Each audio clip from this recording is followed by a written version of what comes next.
चलिए आज हम बात करते हैं आपके सबसे पहले भौतिक परिवर्तन के बारे में। तो हम ये जानना चाहते हैं कि भौतिक परिवर्तन किसे कहते हैं। तो भौतिक परिवर्तन जानने के लिए हमें सबसे पहले एक एग्जाम्पल को समझना पड़ेगा। जैसे आप देखिए बर्फ़ किस में बदल सकती है? गर्म करने पर जल में, और जल को जब आप गर्म करोगे तो ये किस में बदलेगा? वाष्प। और वाष्प को जब हम ठंडा करेंगे तो ये जल में, और जल वापस अगर और चिल्ड करें, हम ठंडा करें तो ये किस में बदलेगा? बर्फ़ में।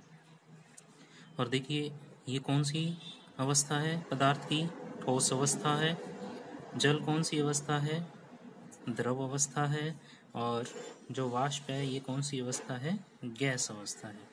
जबकि हम इसमें देखें ठोस बर्फ का फॉर्मूला H2O, द्रव का फॉर्मूला जल का मतलब H2O, और वाष्प का फॉर्मूला H2O।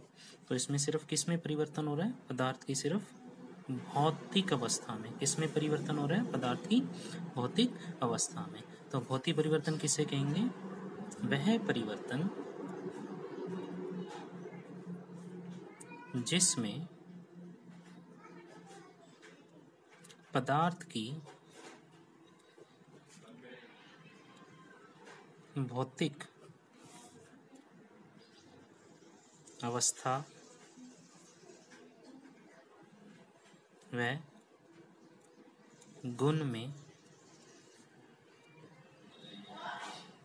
परिवर्तन होता है। इसका मतलब भौतिक परिवर्तन के अंदर पदार्थ की सिर्फ कौन सी अवस्था में परिवर्तन होता है? भौतिक अवस्था में। और गुण में, गुण में देखिए आप, जैसे इसकी आकृति बदल गई, तापमान बदल गया, ये सभी कौन से हैं? भौतिक गुण हैं, जो हमें बाहर से देखने से ही पता चलते हैं। वो गुण कौन से हैं? भौतिक गुण हैं। तो भौतिक परिवर्तन किससे कहते हैं? वह परिवर्तन जिसमें पदार्थ की सिर्फ और सिर्फ भौतिक अवस्था में ही परिवर्तन होता है, उसे हम भौतिक परिवर्तन के नाम से जानते हैं। अब भौतिक परिवर्तन के गुण यदि हम लिखना चाहें, नंबर 1 पदार्थ की सिर्फ भौतिक अवस्था में परिवर्तन, और गुणों में परिवर्तन। नंबर 2 ये कैसा परिवर्तन है? बाहरी परिवर्तन है। और यदि हम लिखें कि यदि हमने बाहरी कारण हटा दिया, कारक हटाने पर पदार्थ पुनः अपनी उसी अवस्था में आ जाएगा। उसी अवस्था का मतलब जैसे बर्फ था, बर्फ को आपने गर्म किया तो जल को यदि आपने बाहरी कारण में बदलाव किया ना, ऊष्मा दी, और जैसी ऊष्मा आपने बाहर निकाली तो किस में बदल जाएगा? वापस बर्फ में। तो हमने बाहरी कारण में परिवर्तन किया तो पुनः उसी अवस्था में आ गया। नंबर 3 यह परिवर्तन अस्थायी है। अस्थायी का मतलब जैसे ही आपने बाहरी परिवर्तन या कारक हटाया तो पुनः उसी अवस्था में आ गया, इसलिए हम इसे कौन सा परिवर्तन बोलते हैं? अस्थायी। नंबर 4 यह परिवर्तन कौन सा है? उत्क्रमणीय। कौन सा परिवर्तन है? उत्क्रमणीय। उत्क्रमणीय का मतलब पुनः उसी अवस्था में आना जहां से वो शुरू हुआ था। नंबर 5वां, इसमें कोई नया पदार्थ नहीं बनता। कोई नया पदार्थ नहीं बनता का मतलब देखिए पहले जो सूत्र था बाद में वही सूत्र है, तो ये सभी सूत्र क्या हैं? समान है। तो इसलिए इसमें कोई भी नया पदार्थ नहीं बनता। यदि आप इसके और उदाहरण देखना चाहो, जैसे आप देख लीजिए लोहे का चुंबक बनना, चुंबक से वापस लोहा बन जाता है। और लिख लीजिए लोहे का पिघलना, मतलब आप लोहे को गर्म करोगे तो वो पिघल जाएगा। और देख लीजिए शक्कर का जल में घुलना, जल में घुलना, ये सभी परिवर्तन कौन से हैं? भौतिक परिवर्तन है। सब्जी को काटना भौतिक परिवर्तन है, लकड़ी को काटना भौतिक परिवर्तन है, क्योंकि उससे नया पदार्थ नहीं बनता। इसलिए सभी किस में रखेंगे हम? भौतिक परिवर्तन। आगे अब हम बात करते हैं रासायनिक परिवर्तन। कौन सा परिवर्तन? रासायनिक परिवर्तन। रासायनिक परिवर्तन कौन सा होता है? देखिए, इसमें पदार्थ की वह परिवर्तन जिसमें पदार्थ के रासायनिक संघटन और गुणों में परिवर्तन होता है। गुणों में परिवर्तन होता है, उसे हम कौन सा परिवर्तन कहते हैं? रासायनिक परिवर्तन कहते हैं। देखिए, अगर आप किताब की रटी रटाई परिभाषा लिखोगे तो उससे अच्छा है कि खुद समझिए। देखिए, रासायनिक संघटन, रासायनिक संघटन का मैं भी आपको उदाहरण बताता हूँ जिससे आपको अच्छे समझ आ जाएगा। रासायनिक संघटन, रासायनिक गुणों में जो परिवर्तन होता है उसे हम कौन सा परिवर्तन कहते हैं?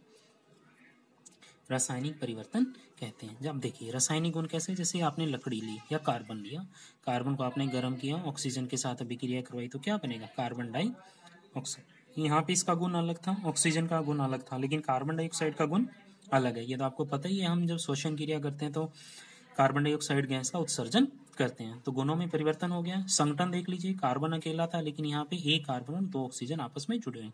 तो रासायनिक परिवर्तन में रासायनिक संगठन और गुणों में वह परिवर्तन, जैसे आप परिभाषा बनाओ, रासायनिक परिवर्तन वह परिवर्तन जिसमें पदार्थ के रासायनिक गुण संगठन और गुणों में परिवर्तन होता है उसे हम रासायनिक परिवर्तन के नाम से जानते हैं। चलिए आगे हम इसके उदाहरणों की बात करते हैं। जैसे और देख लीजिए, दूध का क्या बनना? दही बनना। क्या बनना? दही बनना। कौन सा परिवर्तन है? एक रासायनिक परिवर्तन है, क्योंकि आप दूध से दही बना सकते हो लेकिन दही से वापस दूध नहीं बना सकते। ठीक है, अब आप इसके गुण देख लीजिए। किसके गुण? रासायनिक परिवर्तन के गुण।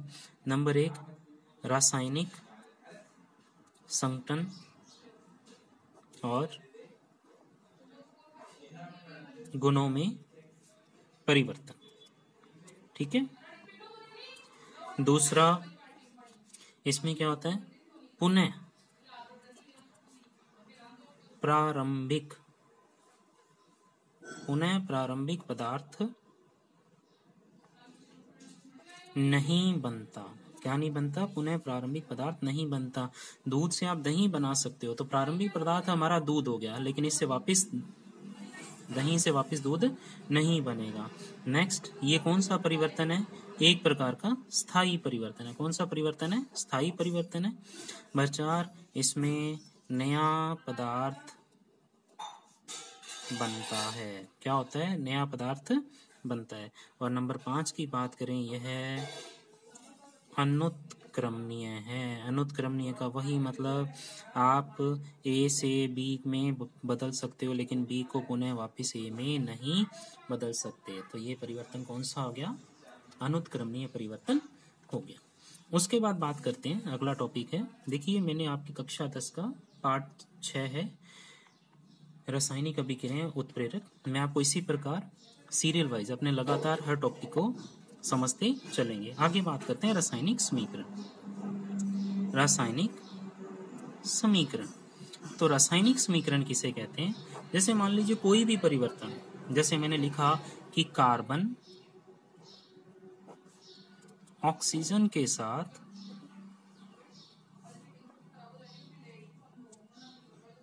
अभिक्रिया कर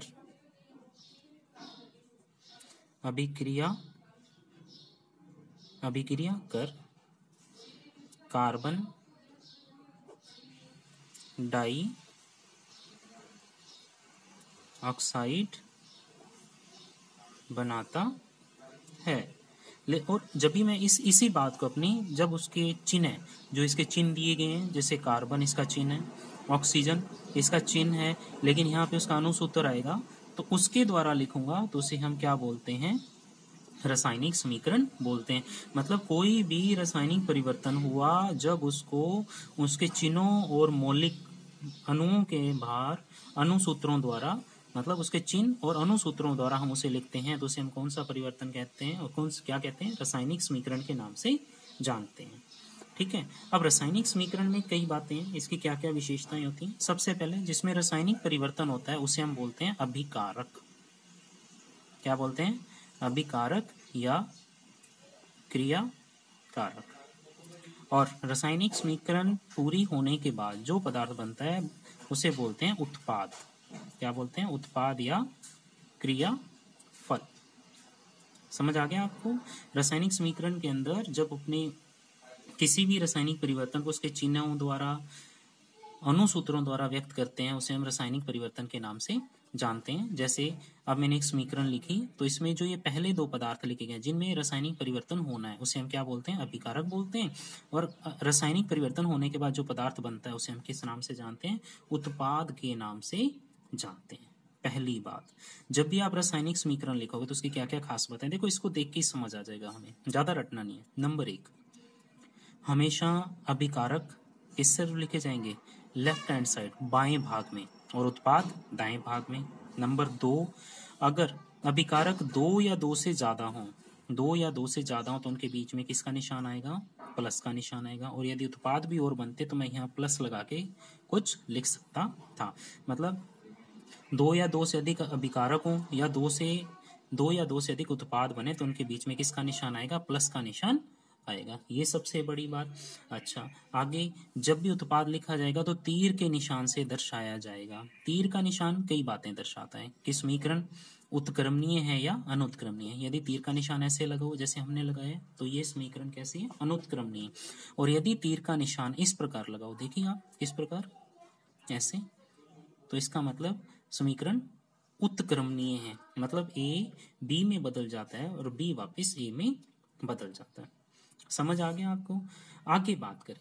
अब हम बात करते हैं आगे कि कभी भी हम जब भी रासायनिक समीकरण लिखेंगे तो उसे संतुलित लिखेंगे। संतुलित क्यों लिखते हैं ये भी मैं कारण बताता हूँ। देखिए संतुलित के लिए, देखिए यहाँ एक कार्बन है, यहाँ भी एक कार्बन है, यहाँ 2 ऑक्सीजन है तो यहाँ भी 2 ऑक्सीजन है, तो ये रासायनिक समीकरण कैसी है? संतुलित है। संतुलित लिखने का एक कारण है कि हमारे एक द्रव्यमान संरक्षण का एक नियम है जिसके अनुसार हम रासायनिक द्रव्यमान संरक्षण के नियम के अनुसार हम द्रव्यमान को ना तो बना सकते हैं और ना ही उसे नष्ट कर सकते हैं। द्रव्यमान समीकरण से पहले और समीकरण के बाद जितना था उतना ही रहेगा, इसमें किसी प्रकार का कोई परिवर्तन नहीं होता। समझ गए आप? जैसे आप एक उदाहरण ले लीजिए, मान लीजिए आपके पास एक ईंट थी, ईंट को आपने चूरा किया, तोड़ा, पत्थर बना लिए, पत्थर को और तोड़ा तो वो चूरा बन गया। क्या आपने द्रव्यमान गायब किया? नहीं हुआ।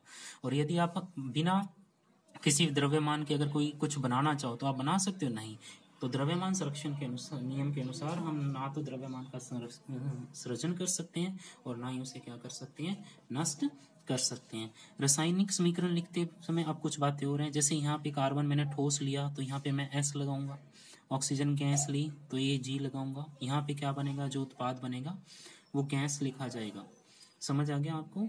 तो ये कई चीजें हैं। और मान लीजिए ये किसकी उपस्थिति में हुआ? ऊष्मा की, मैंने इसे गर्मी दी ही, तो ये भी रासायनिक समीकरण के अंदर आप दर्शा सकते हो। मतलब एक समीकरण यदि आप लिखोगे तो आपको काफी सारी बातों का पता चल जाएगा। आगे बात करें संयोजन अभिक्रिया। कौन सी अभिक्रिया?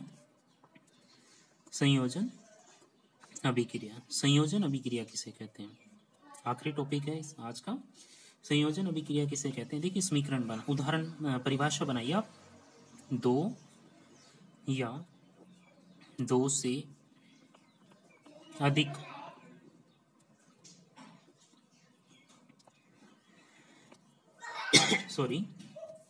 अभिकारक आपस में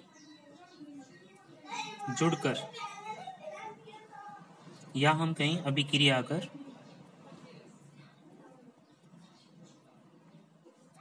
नया पदार्थ बनाते हैं।